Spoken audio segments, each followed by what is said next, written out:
everybody. Welcome to the show.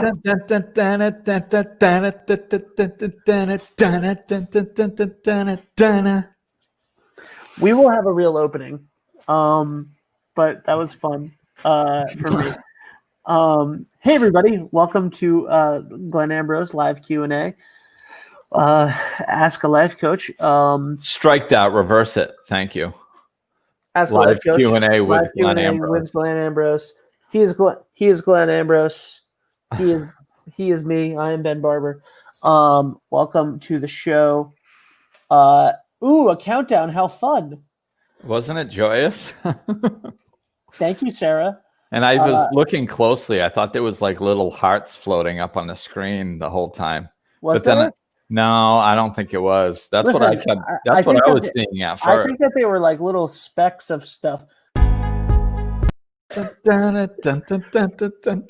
Anyway, that's better than the theme song for the podcast. I think we need to use that. We need to replace it. I don't think we can. That's owned by StreamYard. So let's talk about anxiety. If you have questions, ask them in the comments. If you have questions, ask them in the comments below, and Glenn will answer them. I will ask them for you, and Glenn will answer them. They'll appear on the screen just like this. Sarah obviously just tagged somebody, but anyway, that's not the point. I joined in and thought you were using sign language. I don't know any. Thank you. Is this? I'm animated. Yes, always.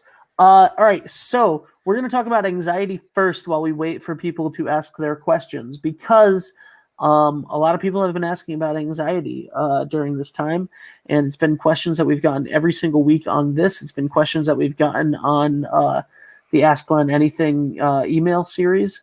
So let's talk about anxiety, baby. Let's talk about you and me. That song was in my head when you were saying it too. Sorry, yeah. I just got off of a show talking about local history, so I'm all jazzed. Oh yeah, is that what it is? I didn't know that was the thing that really put a bee in your bonnet. Yes, I guess that's it. Now we know. Yeah, I was thinking about anxiety, and it's like I don't want to use the pandemic, because it's like everybody has figured out their viewpoint on that. So I don't want to come at it in a way that would impede on somebody's thought process. I guess I'll say it that way. So but I need to use some sort of example because it's too vague, the description. Anxiety is like anxiety inducing things is when we, at some point, we just decide to agree on a belief system that causes anxiety. Like at some point we just go, yeah, that's scary. And then from that point forward, we're scared of it. And most of the time it's just unrealistic fears. So, it's like everything else, slowing down and really looking at what your thought process is and if it makes sense. So a lot of times it's, I understand that I lean towards less fear than most in my life, but I don't think that's a bad thing. So we'll say I'm more adventurous than most. We'll say that. So because that's kind of, some people are adventurous and some people aren't. It's not a good or a bad thing. So I'm a little more adventurous, and I don't like the feeling of fear. And I tend to, as soon as I recognize it, I tend to go towards it so I don't have it floating around in me. Mm-hmm. And I think, we can learn that. It's not that everybody needs to do it with every single thing, but if you understand it, you can choose what you want to do it with. So for me, if I do, I do very quick checks, I don't wear a helmet when I ride my bike. And people have thrown comments at me over the years because of that. Because now everybody, you're supposed to wear a helmet. You're supposed to wear a helmet. And our society is just inundated with trying to protect ourselves from everything. It's like we've fallen into this thing that you know, if somebody dies doing something really out of the ordinary, we pass a law that that thing is not allowed anymore because we don't want somebody else to die. Of course, we don't want somebody else to die, but we don't have to pass a law for everything. We don't have to, like, being safe is not the most important thing physically. You know, it's we run around protecting ourselves from things, I think, that we don't need to protect ourselves from, like the riding a bike. Like I have no problem with somebody that wears a helmet. You know, that's not the point. The point is like, if I use my logic, I look at it and I go, well, I've been riding a bike for about 45 years or more, and I've never worn a helmet, and I've never had an injury. I've never been with anybody that's had a head injury. I've never seen anybody get a head injury. Have they occurred? Absolutely they have. But I've never seen it around me. I've probably seen hundreds of thousands of people on bikes over the years. Like, the odds have to be dramatically low. And if the odds are lower that I'm going to get hurt on a bike without a helmet than me getting into my car and driving, then I just dismiss it. And that's kind of how I live my life. If the odds are better for me to win the lottery than to actually get hurt by something, then I refuse to walk around in fear of it. I just can't, you know? So, and I'll use that, like a spider. Oh my God, a spider could bite me. Wait a minute, Glenn. Like, what are the odds that something actually bad is going to happen to you? Oh, well, it's really small. Most of them aren't poisonous. And I could even Google it and find out the odds. But if the odds are like over 1,000,000 to 1, I'm just like, whoop, off my plate. And it doesn't become a fear. But I think the point is not what I deem appropriate to be scared of and what I don't deem appropriate to be scared of. The point is that I think we should get into the habit of slowing down and questioning things in our lives, because we're not in that habit. What we're in the habit of doing is somebody goes, hey, maybe you should be scared of this. And we go, oh my God. Oh, and then we adopt it as a fear and we live it. We'll live that fear for 20, 30, 40 years without ever slowing down to say, hey, should I be scared of this? Should I allow this to adjust my life, or should I not allow this to adjust my life? And I think if we did that more often, if we just slowed down, question everything, 90% of the stuff that we believe in, that society just adopts as normal belief systems, are ridiculous. And so you don't have to agree with me. Figure out your own things. Figure out what you think is acceptable, what you think is not acceptable, and live your life by that. It doesn't matter what, it doesn't matter it's your life. You can decide that you should wear a helmet and then wear a helmet. That's fine. But slow down enough to make the decisions, to look at it realistically and go, should I be scared of this or should I not be scared of this? And I think, honestly, if we all did that for as many things as we could in life, I think anxiety would be dropped dramatically in our society. Because the problem is that we never look at anything deeply. That's the problem. And the way fear works is if it takes up more, if you allow it to take up a section of you, then you've caved to its pressure and you're more susceptible to it next time. And then somebody says something else and it takes up more of you, and it takes up more of you, and it takes up more of you. That's why I don't like the feeling of fear in me, because I've lived in fear and I don't want to go back there. So when I see it, I try to make my assessment then. If it's a rational fear and I say, geez, I think I really should protect myself from this, I think it's worth making adjustments in my life to make sure that this doesn't happen.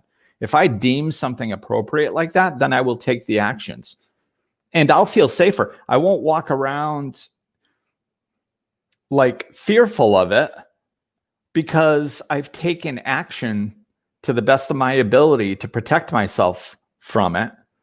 And then the rest isn't up to me, so I can let it go.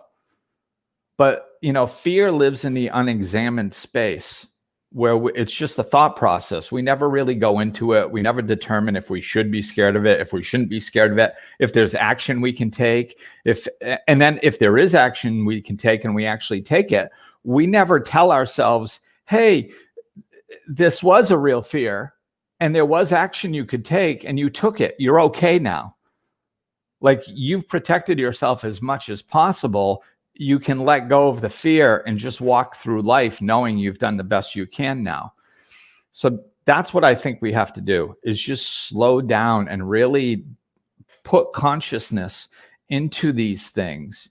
And then, whatever fear is left over, I think it's going to be at a lot more manageable amount within us. I think the reason that it's unmanageable amounts in people's lives is because we don't do this. If we did this, then half the little fears that you have would be gone because you just rationalize them away. And then the bigger fears you managed well because you looked at it closely and slowly. You took appropriate action, and then you dismissed some of the fear, the leftover fear, because you say, no, I did everything that I could. I'm good. So I think if we did those things, if we put more consciousness onto anxiety, then I think it'd be a lot more manageable. Because right now it's like, right now everybody is walking around, well, I have anxiety, like I have brown hair. Oh, I have eyes. Oh, and anxiety. It's like something that we just have that we can't do anything about. And there is something we can do about it. It can be difficult sometimes if we've allowed ourselves to succumb to it to a large extent. But we don't have to live like that forever. We can start chipping away at it. Yeah, absolutely. Shani Taylor just said hi. She said hello from the UK. Love the podcast on Insight Timer. Have given me so much guidance. Awesome. It's awesome. Hey there. Hey, UK friends. I love my UK. I love having UK friends. I love saying that I have UK friends. That's that's one thing that podcast has given me. I'm like, oh, I have a friend in Guatemala and Panama and Australia and the UK and the Dominican Republic. And, it's like, I could never say that before. It's kind of cool. I feel worldly. Yes, you do. Yes, you do feel worldly. So let's talk about, as far as anxiety goes. And by the way, guys, if you have questions and you want to ask for clarity on something or whatever, just put it in the comments. Glenn will be happy to answer that for you. So let's talk about taking manageable steps for your anxiety, right? So, because the goal is to take steps to then not live in fear, right? Wouldn't that make sense to, Kelly says, I love that. Absolutely. And also all over the United States too. Let's point that out. And Canada, like that's really nice. Yes. So anyway, but if you have, a fear of something and you can do a short, if you can do something simple to make you not have fear over that thing, is that an easy way? Like, if that eases your anxiety, if that does not let the fear give you anxiety, isn't that beneficial?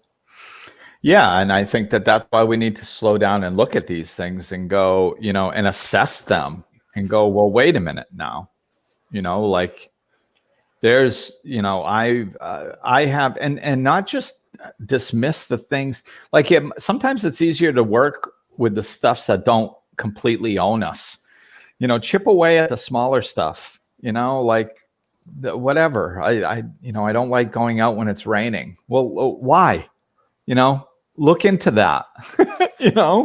And does it make sense?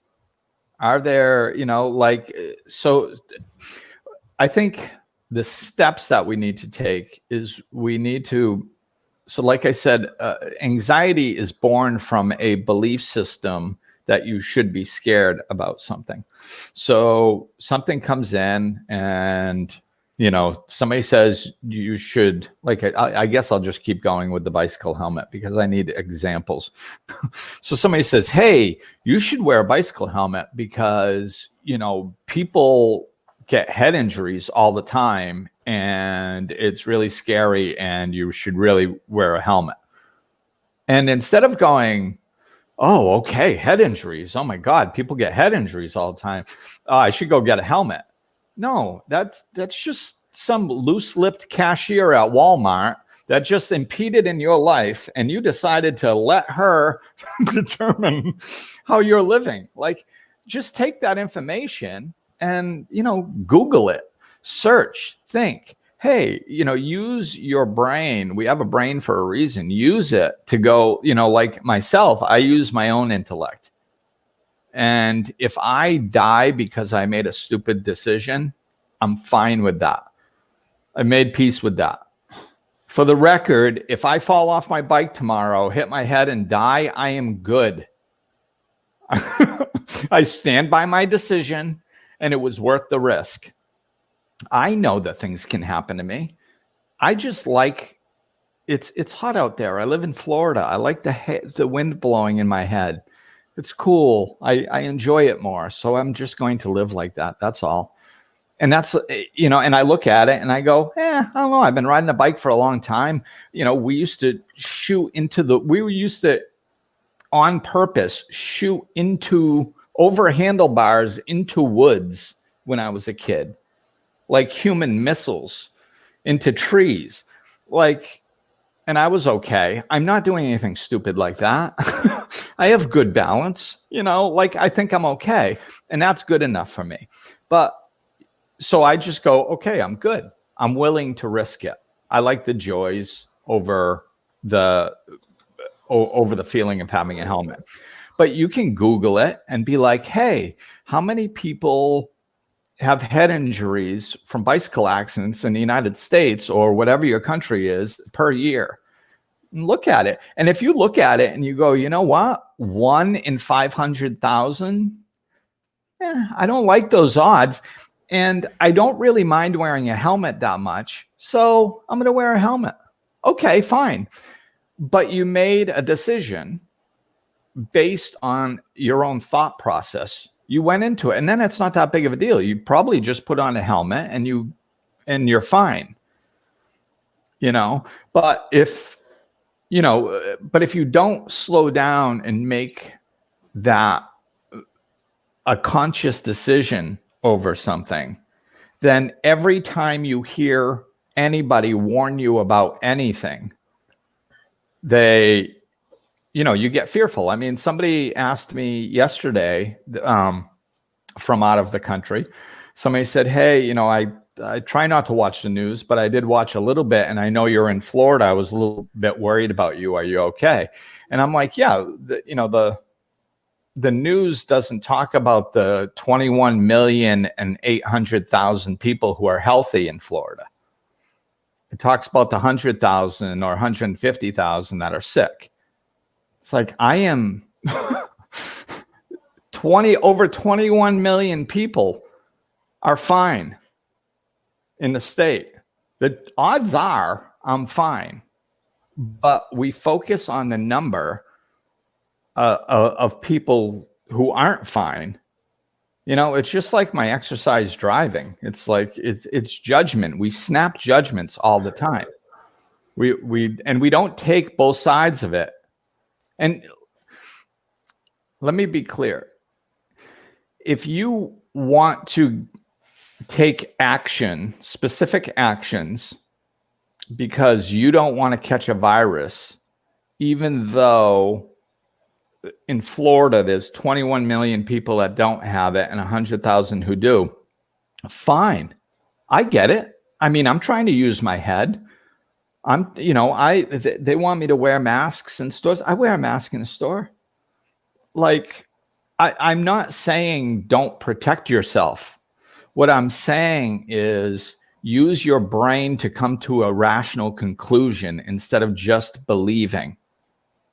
So that's, I'm not trying to lean anybody to try to push somebody to say, don't take care of yourself. That's not what I'm doing. What I'm saying is, if you choose to take care of yourself, use your brain to figure out why you're taking care of yourself. So, and then come to that conclusion. And then, because if you do decide you need to take care of yourself and you use your brain to figure out how you should take care of yourself, then you have a better chance of feeling that you're taken care of. And that's a place that if you can get to that place, that can minimize your anxiety. So that's, I think that's important. I mean, that's another thing that people don't do. I touched on it earlier, is like, they'll be like, oh, I should protect myself from this thing. What should I do? Well, they say I should do this. Then they do that. And then they're riddled with fear. And it's like, well, why are you riddled with fear? You looked at the situation, you determined that this would protect you, and then you're doing that.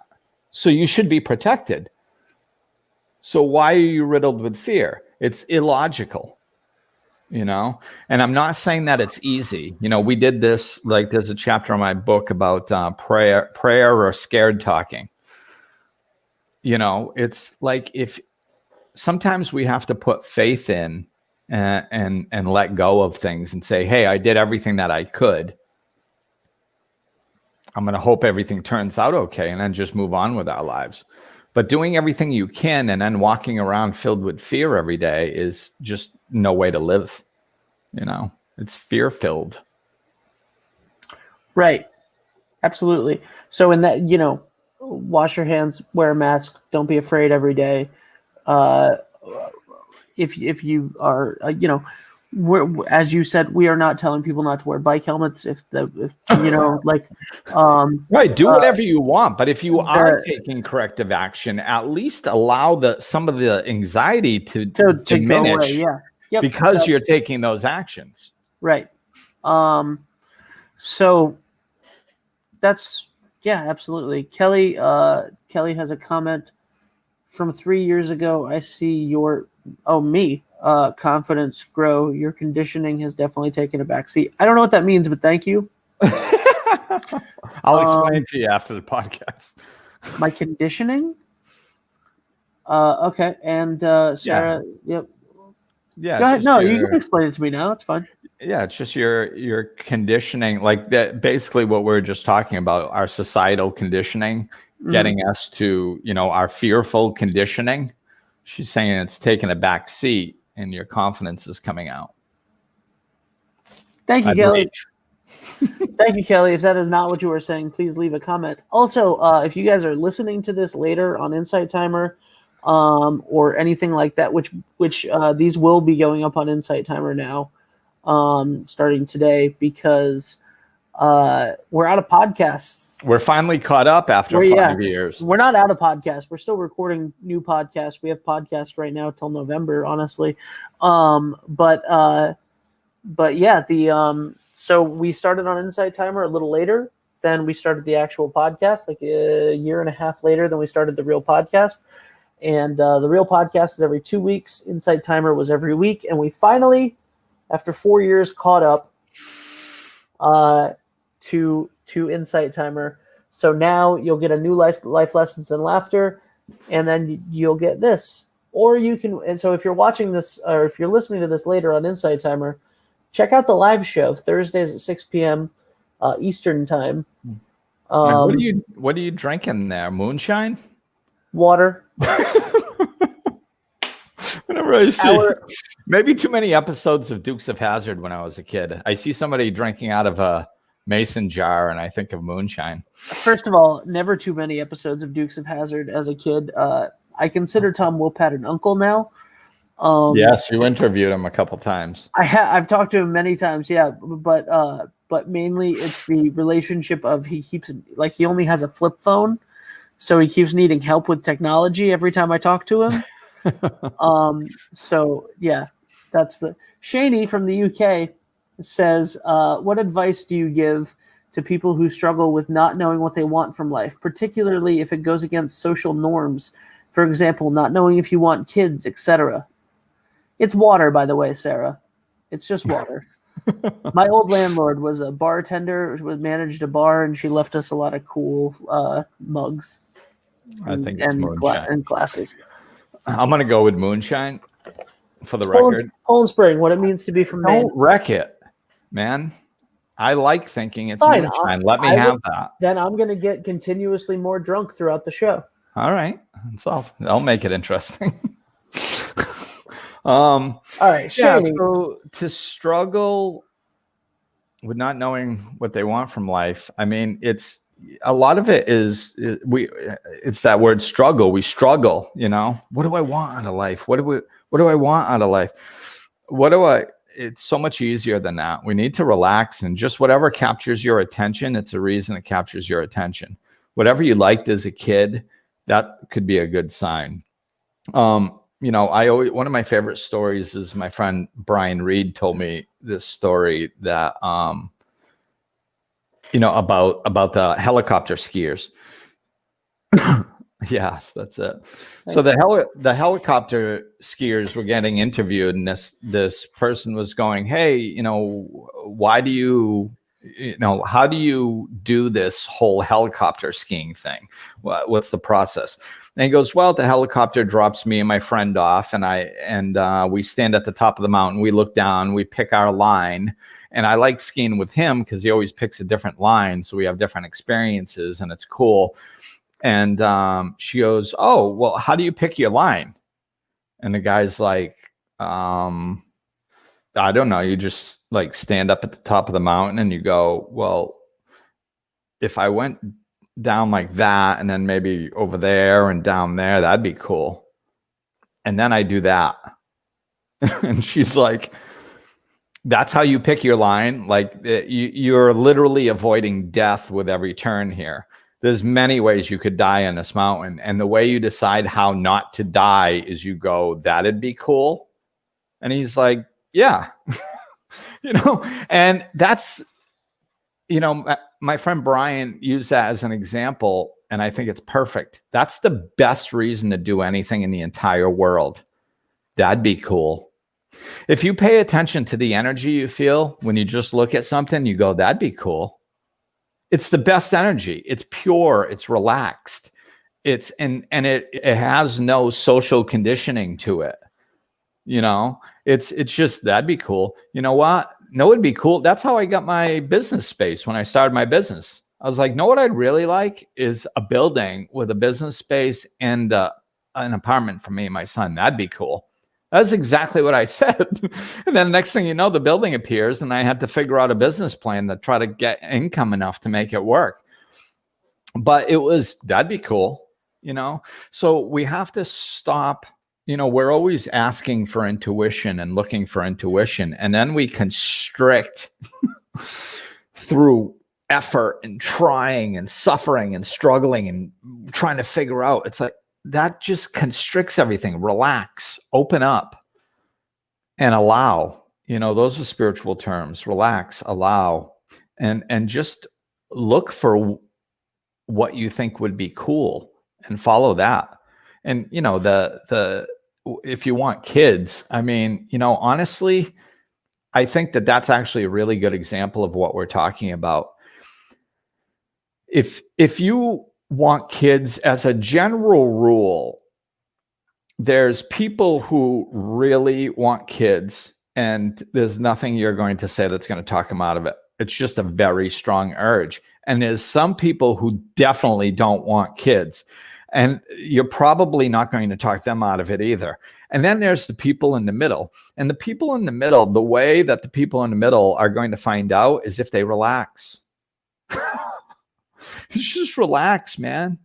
You know, there is nothing better to allow your knowingness or your intuition to come up to the surface than relaxing. And, you know, having a kid is a good example. It's like, oh, should I have a kid? I don't know if I should have a kid. It's this attachment to, like, if you have kids, then you're going to be happy. Or if you don't, you're going to be happy. You know, understand that there is a happy path, whether you have kids or whether you don't have kids. It's there's a happy path on almost no matter what you choose. You can find your happy path because happiness comes from within. It doesn't, having a child is an external expression of joy. When I was raising my son, it was an expression of my love. It wasn't the source of my love. I didn't have love because I had a son. It was like, it was since I had a son, that was my outlet for my love, for my happiness. If I didn't have him, it would have been something else that was my outlet, my expression of love and joy. We can have fulfilling lives with or without with or without a specific decision. So relax and trust yourself a little bit. I think as we work on ourselves and get to know ourselves, the things that we want to know bubble up to the surface and become glaringly obvious.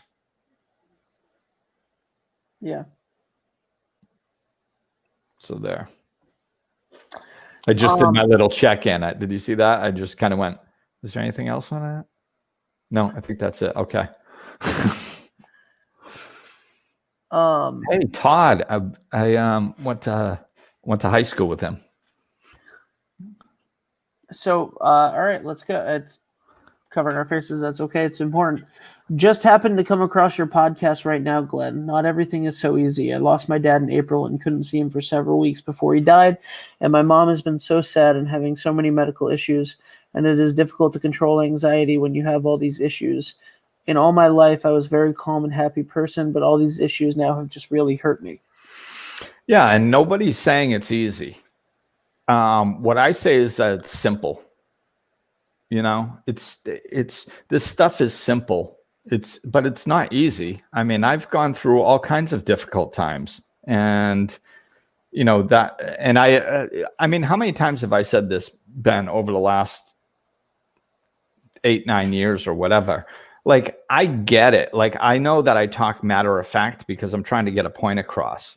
And often I say, hey, listen, I get that it's not easy. It's not easy. We go through difficult times, and it's not easy, but it doesn't mean that it can't be done. We just need to, lower our standards, because basically, without getting into too much detail, you've got two choices. You either focus on, this is hard, this is horrible, it's bad, oh my God, I can't believe this is happening, I don't know what I can do. And your anxiety will just build and build and build, and your life will become worse and worse and worse. And you're going to be less capable of helping your mother or being there for anybody or living your life in any way. Or you can start trying to find solutions and chipping away at it, even though it's not easy. I mean, no, the solution isn't easy, but what you're living in now isn't easy. So see, this is what our ego does. It says, oh, the solution isn't easy. No, it's not easy, but neither is what you're experiencing right now. So what would you rather do? Would you rather put some effort towards the solution and start at least walking in a direction of it? And maybe even if you got 10% relief, just a little nudge of relief, because you're trying to do something positive as opposed to just diving in and wallowing in the negativity. Isn't that 10%? I mean, you're suffering in either way. At least this way, you're suffering 10% less. It's a little better, And then, what happens is, depending on the situation, depending on the person, sometimes it takes weeks, months, years, but you get there. You get on the other side of it. If you just wallow in the depression and the anxiety of it all, then you have to start worrying about depression and hopelessness. And that's the lowest, that's the most dangerous stuff, because once we lose hope, it's a scary place to be. So just keep that spark of hope alive by just taking some sort of positive action, no matter how small it is. Even if it's just listening to stuff that's positive consistently, even if you don't believe in it. Like, I mean, I've done that. There's plenty of, when I've years ago, there was plenty of times where I was listening to spiritual teachers and self-help and all this stuff, and I was like, they are full of crap. But I kept about a certain thing, but I kept listening, and I went, well, maybe they're right on that one, maybe they're right on that one, and I just kept the food coming in, and after a while, the positivity was higher than the negativity. Yeah. Cheney, about your last question, said great advice, reminded me to stop worrying so much. Thank you. And Sarah said, you say that a ton in your book, very relatable about the things not being easy, but they're simple. And I just want to say, this is a different circumstance because everybody has different circumstances. And Todd, I'm so sorry for what you're going through right now. About the perspective situation. So the beginning of this year was the worst time ever in my life. Yes.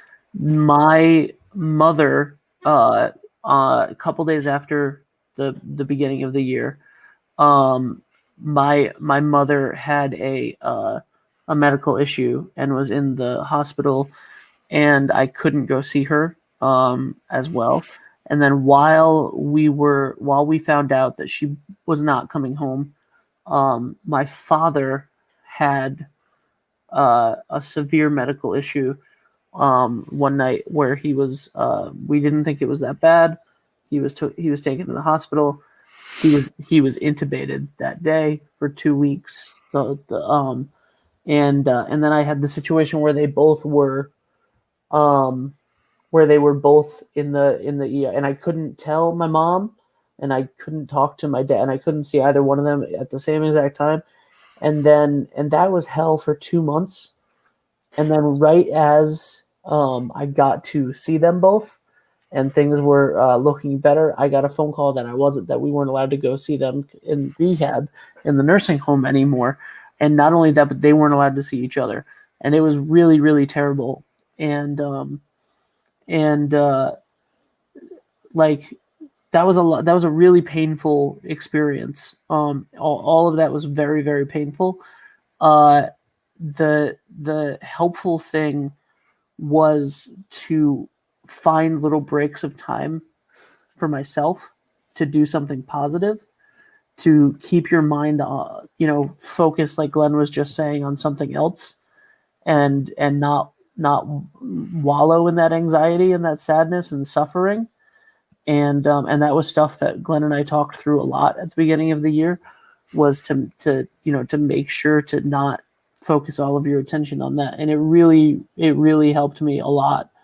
And while all of this stuff has been crazy, 2020 has been probably the best year of my life, which is insane to say. I know but it's so awesome. So there's hope. I mean, there's hope in the worst of situations. Same thing. My best friend lost his father in a terrible way. It was, didn't get to go see him the week leading up to it. Like it was very bad. And there is hope, basically. Right. And Glenn just had great advice about that. So thank you, Glenn.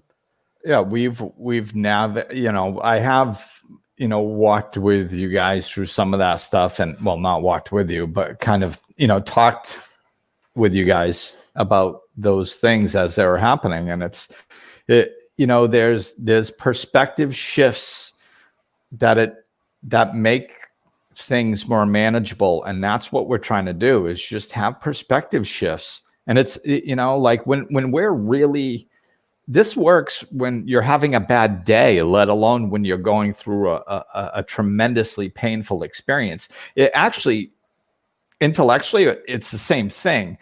It's just a lot more immense when you're going through a very painful situation. But dynamically, the dynamics of it are actually the same as when you're having a bad day. When you're having a bad day and somebody goes, hey, well, at least the Sox won. And you're like, shut up, the Sox suck.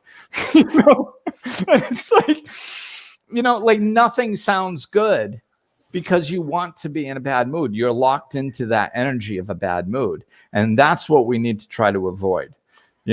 It's like, I mean, every detail about what Todd said it's no doubt a difficult, hard, tremendously stressful situation.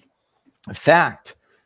But if you shift little perspectives, it makes it that much manageable, that much more manageable, that much more manageable, and then that's how we get through it, by just slowly walking in the direction of better thinking little by little and processing the emotion as we go. And, it's a little bit different for everybody, but it's, it can be done. Yeah, absolutely. So best wishes to you, Todd. I'm sorry to hear that. My condolences. Absolutely. So, if you guys want to check out stuff, and more information, I mean, I don't you can check out glennambrose.com for stuff. But yes, and we have to minimize all this stuff, I think, right? Yeah. Because we're gonna be putting these up on Insight Timer. Timer. So you guys will get this and just just check it out. Just check out Glenn's stuff if you want to. Yeah, there's plenty there. There's it all speaks for itself up there. Glenn, do you want to tell people what might or might not happen next week? Yeah. So next week is kind of up in the air because I am traveling to the Dominican Republic Wednesday.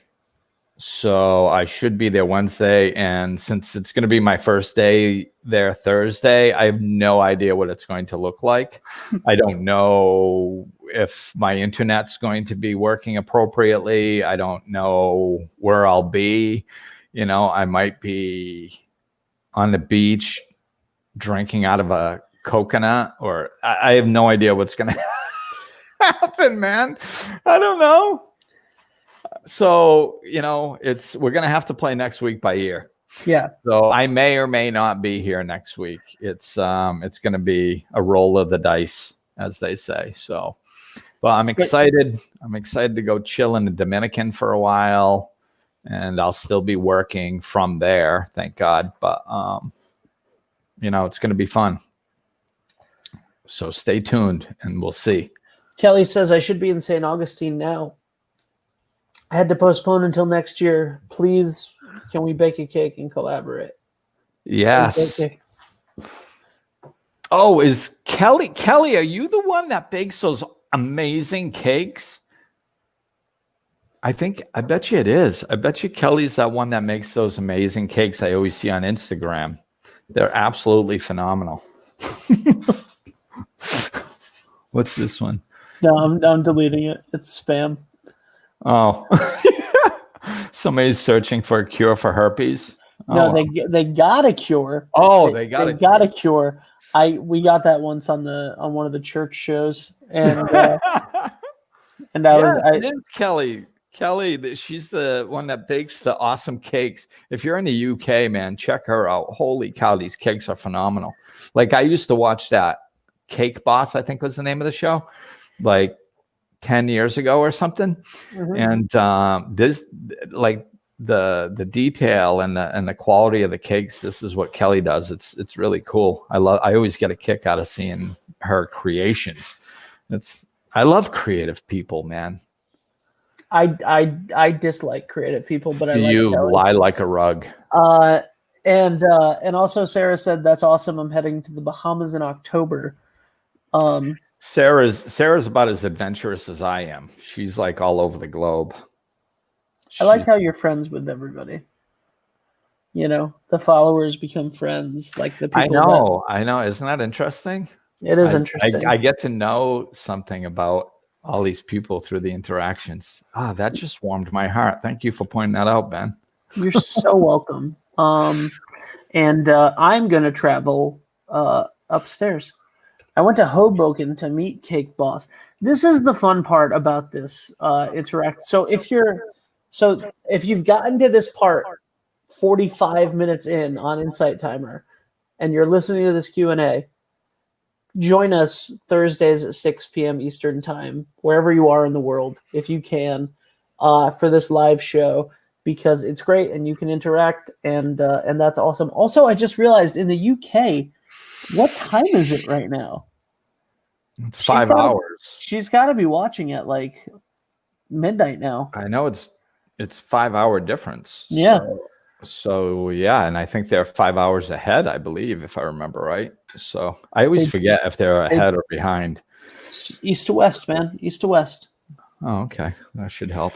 Yeah. Waiting for me in the DR. See, I got friends in the DR. I'm going to see. I'm pumped. Kelly says it's 11:45 p.m. Oh, yes. Wow. Sarah says, yes, everyone can join the fun. All right, we got to get out of here. Yeah, we got to go. All right, thank you, everybody.